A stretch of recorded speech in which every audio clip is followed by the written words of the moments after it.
Buenas noches, señores y señores, y bienvenidos al desarrollo de la presente actividad. Bienvenidos a Buenas todos. noches, licenciado. Olga, bienvenido. Buenas noches, licenciado. Rocío, un gusto saludarle. Buenas noches, licenciado. Buenas Edison, noches, licenciado, Edison, compañeros. bienvenido. Yajaira, Buenas bienvenido. noches, Buenas noches, compañero. licenciado. Eli, bienvenida. Un gusto tenerlos en clase.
Bueno, señores y señores, un gusto tenerles una noche más en el aula virtual. Bienvenidos a todos ustedes. Les deseo los mejores éxitos en el desarrollo de las actividades que ustedes tienen planteadas para esta nueva semana de actividades en lo relacionado a lo académico.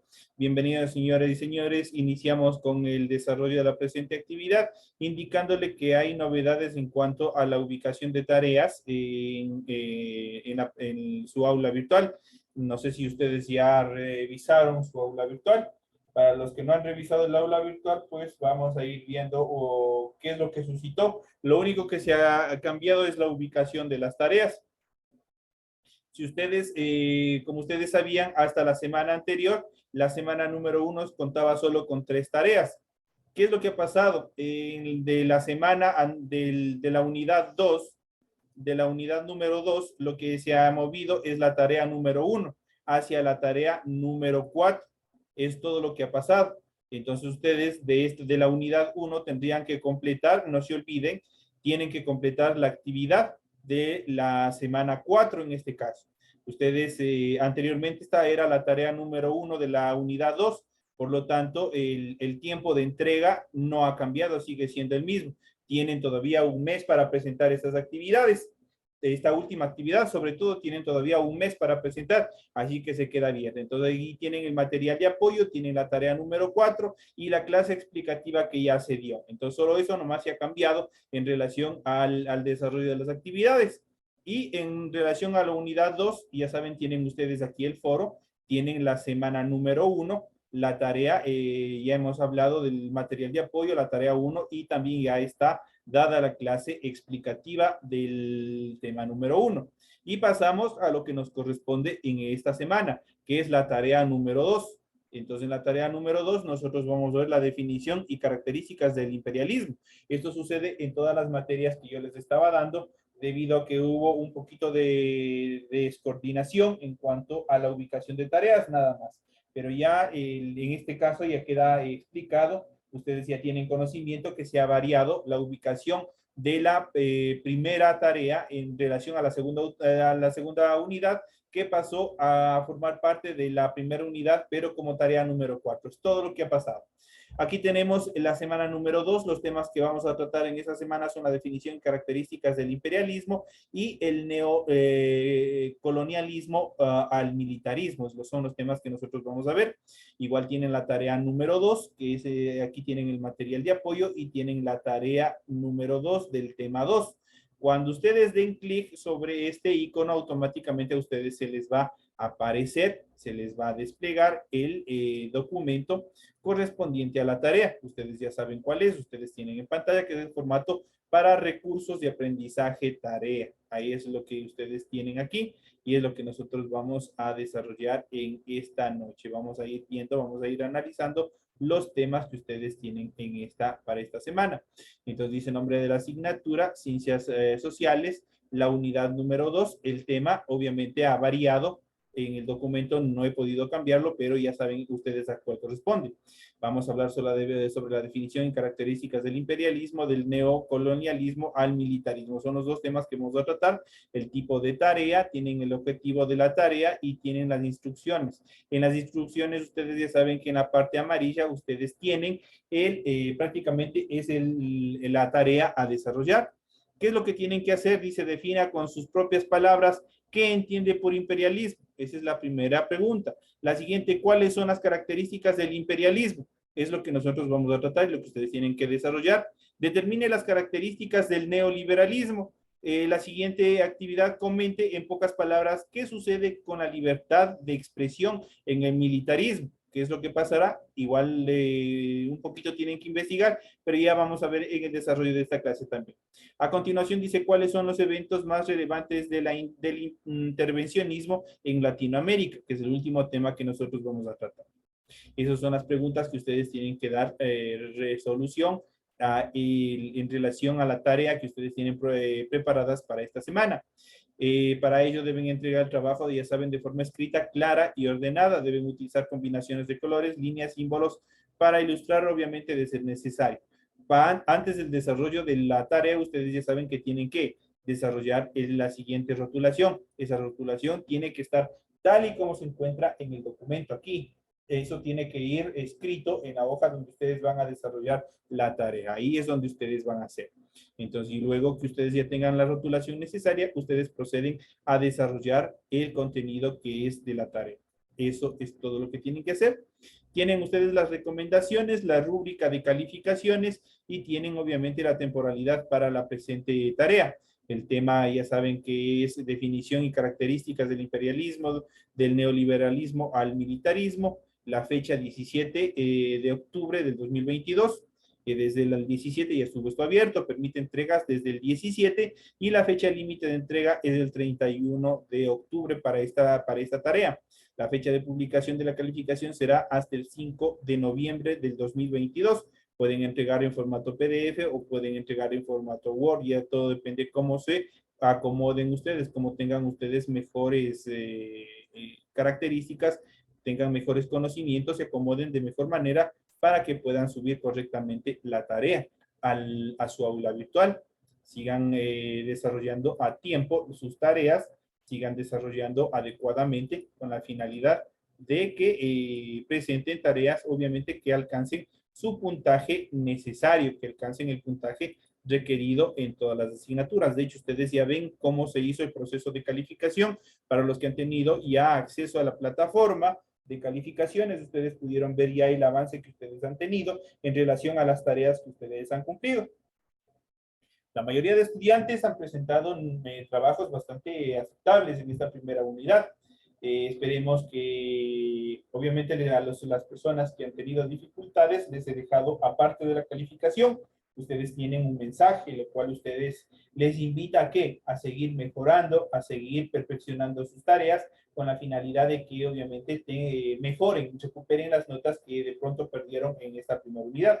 Teniendo en cuenta que esta primera unidad es la prueba de juego, donde ustedes prácticamente se van acoplando, se van familiarizando con el manejo de esta herramienta tecnológica que es Moodle, que es la estructura del aula virtual que ustedes tienen, que es la más adecuada, es la más sencilla para que el estudiante pueda manejarlo. Entonces, por eso la institución ha optado manejar este tipo de plataformas para poder interactuar con cada uno de ustedes. La obligación también de ustedes es revisar el área de TICS, el área de comunicaciones e informática de la institución, ya les había enviado videos tutoriales cómo es el manejo de la plataforma, ya les había enviado videos tutoriales cómo es que ustedes tienen que subir las tareas a la plataforma, cómo visualizar sus notas y una serie de cosas más. Que sigan manipulando esa herramienta, viendo cómo es todo su aula virtual, a fin de que no tengan ninguna dificultad durante el manejo de la plataforma de su aula virtual.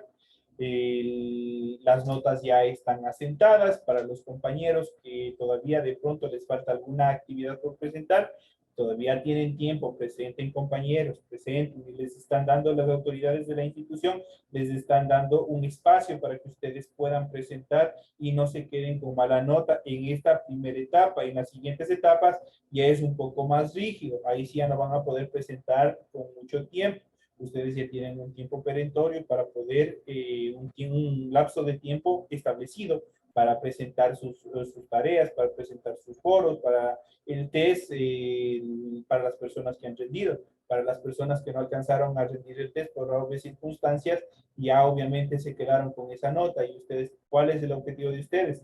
Mejorar en esta nueva etapa, mejorar en este segundo test, tratar de obtener un 10 para obviamente recuperar los puntos perdidos en la anterior. Entonces, en el anterior test, y así sucesivamente, traten de hacer lo mejor posible, teniendo en cuenta que ustedes invierten un tiempo muy valioso de su vida, obviamente al entrar a capacitarse para poder rendir pruebas, para poder presentar deberes y una serie de actividades más que ustedes se comprometieron a desarrollar al inscribirse, al matricularse en el establecimiento. El establecimiento les está dando todas las facilidades necesarias, que todo depende de ustedes. Traten de mejorar, revisen los comentarios de las tareas ya calificadas y eso les invita a ustedes a seguir corrigiendo. Esas llamadas de atención para los compañeros que no hicieron correctamente la primera unidad o esas recomendaciones a ustedes les tiene que impulsar a mejorar su calidad de trabajos para las próximas tardes. Sí, mis queridos amigos, mis queridos compañeros, de esta manera, con esta pequeña introducción, iniciamos el desarrollo de las actividades correspondientes a esta semana. No sé de pronto si tienen alguna pequeña inquietud antes de dar inicio con el desarrollo del contenido.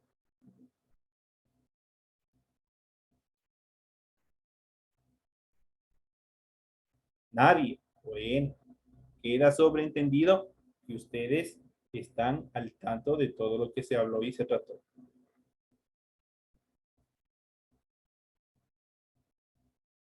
Listo, señoras y señores, iniciamos el mundo en el siglo XIX y el imperialismo. ¿Qué es lo que pasó? Vamos a ver todas las características fundamentales en relación a esta época. Dentro de ellos vamos a ver una serie de aspectos relacionados a la economía, a lo social, a lo cultural. ¿Qué es lo que pasó en este siglo, en el siglo XIX? ¿Cómo fue su evolución hasta el siglo XX? ¿Cuáles fueron los avances tecnológicos, que los avances científicos, la evolución social, la evolución cultural, la evolución política, que obviamente generó determinados cambios para entrar a un siglo XX y a un siglo XXI totalmente transformados en toda la era social? Dentro de ellos vamos a ver qué es lo que ha suscitado en cuanto a la formación de cada uno de estos grandes imperios. Al estudiar la antigüedad, se habla de los imperios, el imperio romano, por ejemplo. Luego hablamos del surgimiento del imperio español, tras la conquista de América y de otros imperios como el británico y el portugués. A finales del siglo XIX vuelve a aparecer esta palabra, pero con un nuevo significado, pues los historiadores identifican al periodo de 1871 a 1914 como la era del imperialismo. En el bloque anterior vimos la lucha por la posesión directa del territorio mundial que se dio en el siglo XIX. A veces se confunde ese fenómeno con el imperialismo, pero en realidad fue el preludio, eso quiere decir, fue el inicio del imperialismo, el que realmente comenzó como resultado del hecho de que la división del mundo estaba ya completa. Entonces, prácticamente hay diferentes aspectos fundamentales. Recordemos que antes Durante el proceso de la conquista española a tierras americanas, el imperio español atravesaba una dura etapa, prácticamente estaba ya en el ocaso, estaba en el final del imperialismo español. Ahí se desarrollaron diferentes procesos históricos en el cual prácticamente Francia invadió España y se coronó como, en aquel entonces, se coronó como, o se le ubicó como emperador al hermano de un emperador francés. Prácticamente los franceses tomaron lo que es el imperio español. Eso obviamente les contrajo diferentes problemas, diferentes dificultades económicas y sociales al imperio español, que fue ya prácticamente la última etapa en la cual obviamente sucumbió todo el imperialismo español. Y eso también fue una de las principales causas por las cuales también se dieron la liberación o fue más fácil la liberación del yugo español en tierras americanas. Todo, prácticamente se dio un paso más fácil de los ejércitos libertarios para podernos liberar del yugo español. Entonces, en clases anteriores ya habíamos visto todas las batallas, todos los eventos que se fueron desarrollando periódicamente, tanto en Europa y también en suelo americano, por lograr la libertad del yugo español.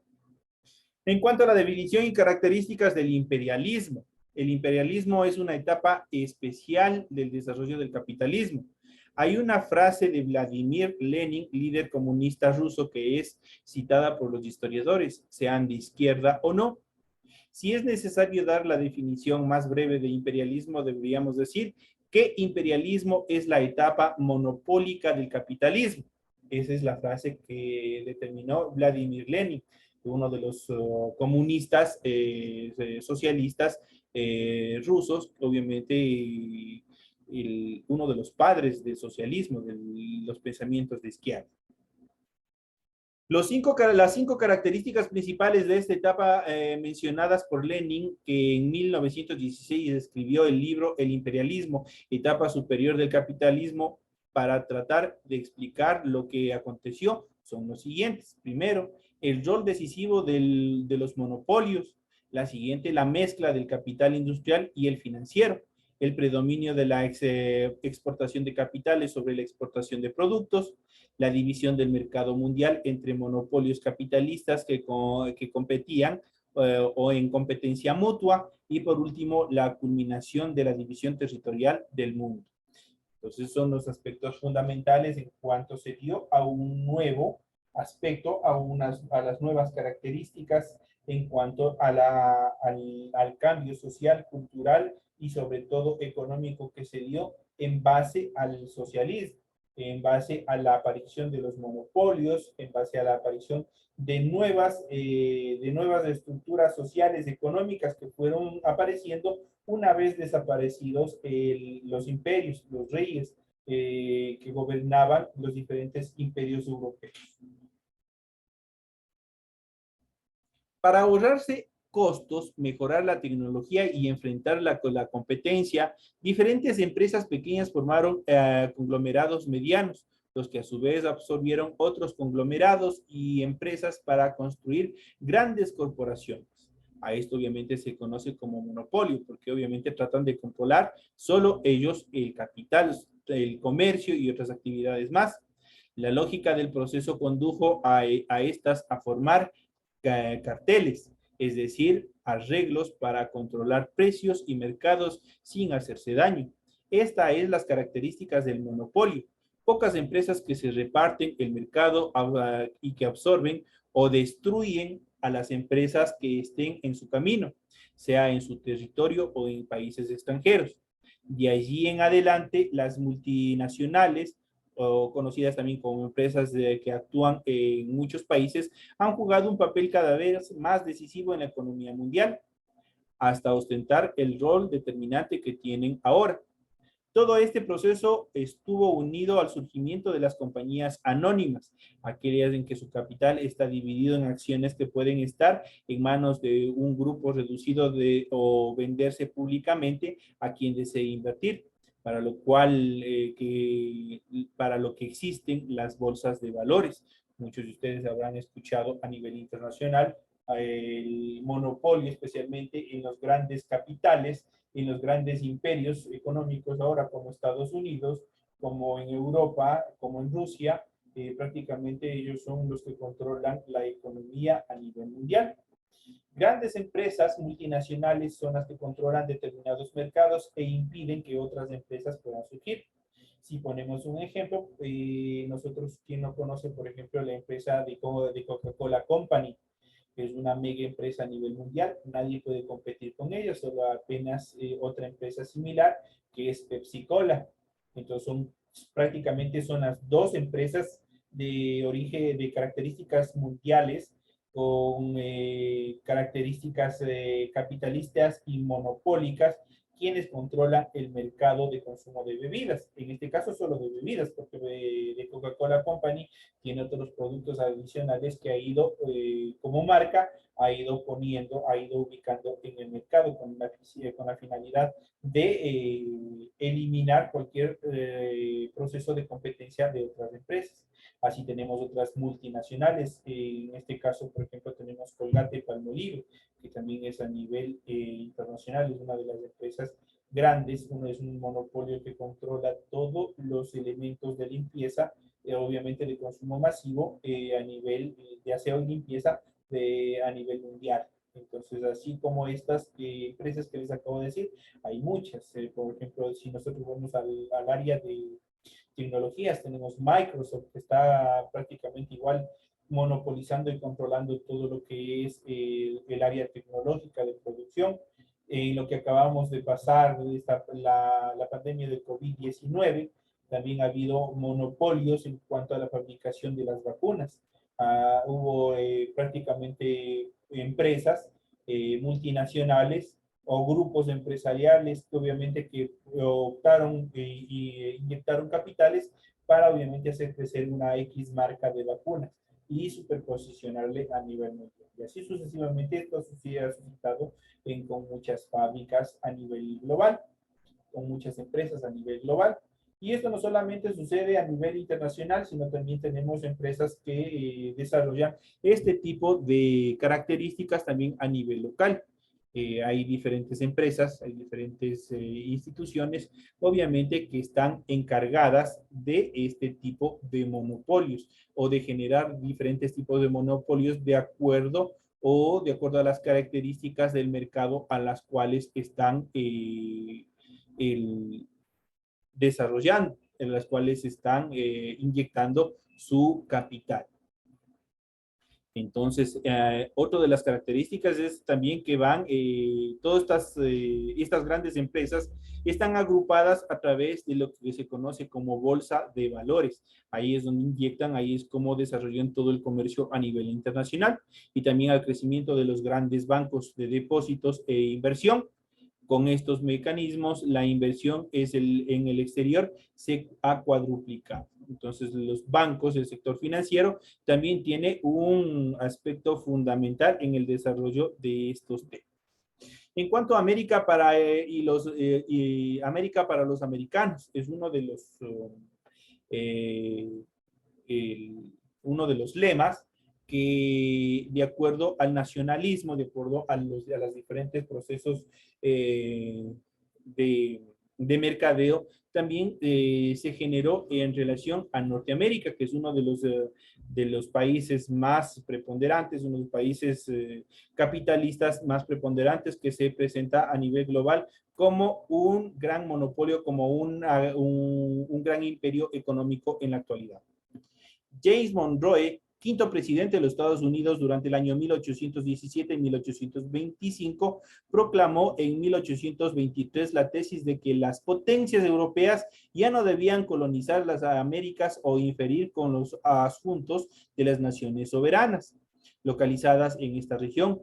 A cambio, Estados Unidos planeaba permanecer neutral en las guerras entre potencias europeas y en guerras entre las potencias europeas y sus colonias. Sin embargo, si estas guerras posteriores ocurrirían en las Américas, Estados Unidos vería tal acción como hostil contra él. Este famoso estatuto es conocido como la doctrina Monroe, que se resume en la frase América para los americanos, lo que podría traducirse como en efecto sucede en América para los estadounidenses.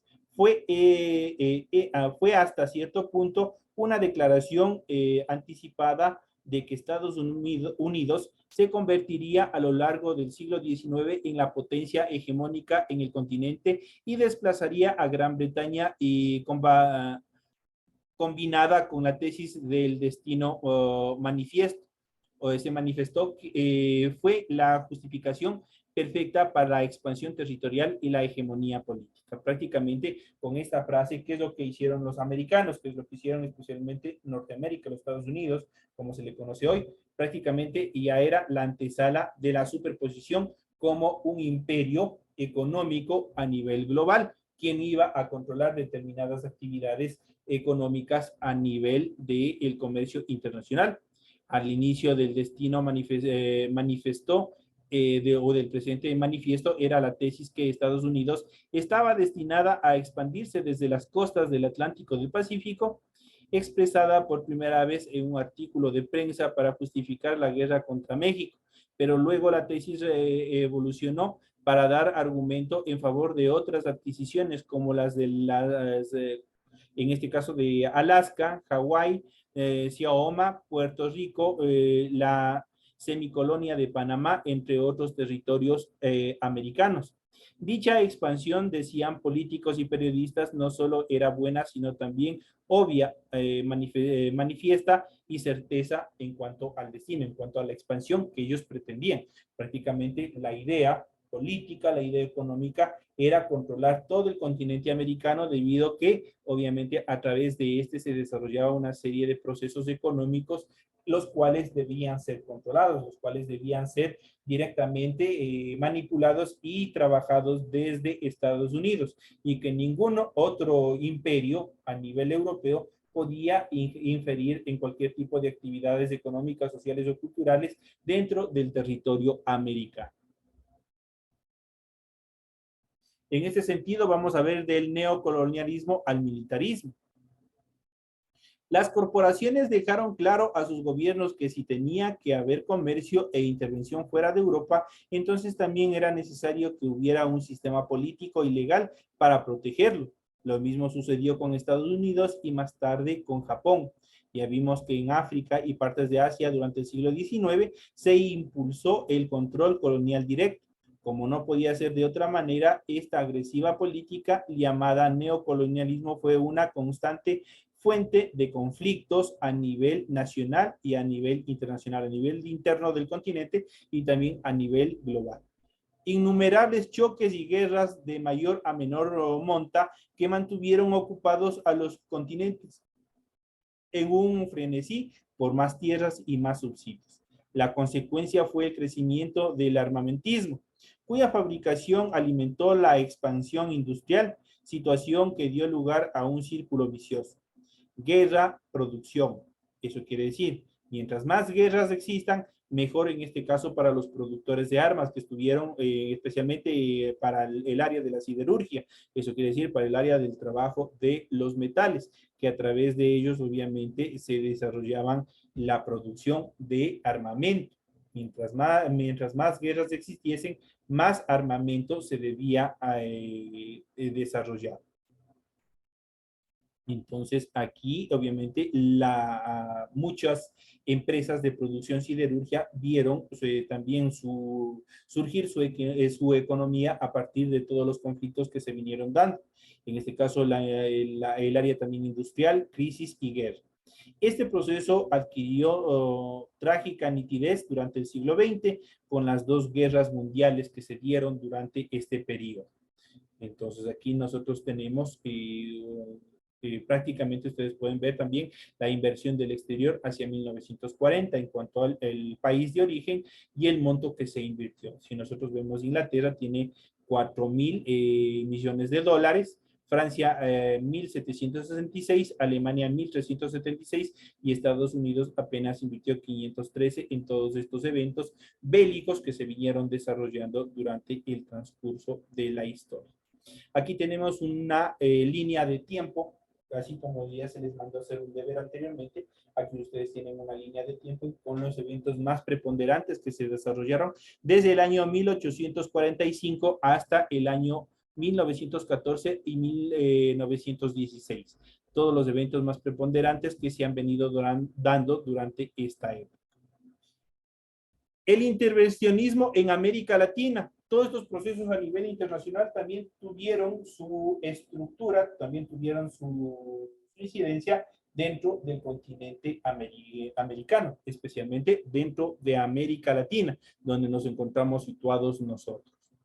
Una situación, compañeros, por algunas circunstancias, bueno, el Zoom está un poquito falloso y se redujo el tiempo. Estamos apenas a 3 minutos 42, pero todavía la hora, esta hora se acaba a las 8:10. Así es que, por favor, compañeros, el momento que se corte, se vuelven a reunir, se vuelven a conectar a través del enlace que ya se les envió. Ustedes ya saben, se vuelven a interconectar y continuamos con la clase en el momento que se corte. ¿Sí? Sí, licenciado, igual está bien la señal. Todavía no se corta nada, se escucha bien. Ya. El momento que se corte, por favor, se vuelven a reubicar. Ya, licenciado. Entonces, habíamos estado hablando en esta siguiente etapa el intervencionismo en América Latina. En América Latina, por el contrario, había ya un sistema legal que era suficientemente estable para que prosiguiera la intervención y el comercio, especialmente de las grandes potencias. Y obviamente, de este modo, inician dos orientaciones políticas, sociales, que es el capitalismo y que es el socialismo. Entonces, ese socialismo obviamente venía de Rusia, venía de la Unión Soviética en aquel entonces, y el capitalismo de Estados Unidos, que tenía otro modo de pensar, otro modo de administrar los recursos que se daban en cada uno de los países. Estas dos grandes potencias que quedaron después de la Segunda Guerra Mundial, prácticamente son quienes aportaron económicamente de cierta manera al desarrollo de cada uno de los países. Ustedes ven hasta la actualidad, nosotros tenemos incidencias, tenemos la orientación, tenemos la inducción tanto de los